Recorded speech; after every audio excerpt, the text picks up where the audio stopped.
This pen comes very nicely packaged.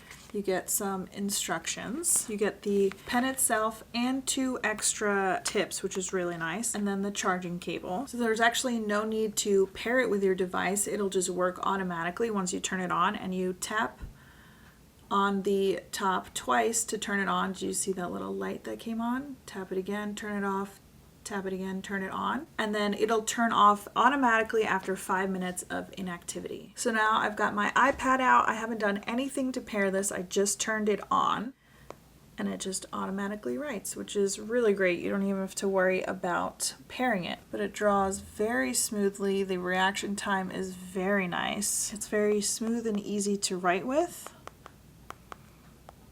Using it now in Procreate, I'll just pick a color and a pen. It's definitely very precise. And it's also compatible with the magnet feature. Even through my iPad case, it still attaches very nicely to the side of your iPad. It also fits very nice in my storage slot in my case over here. It comes with the charging cable that just slides right in there.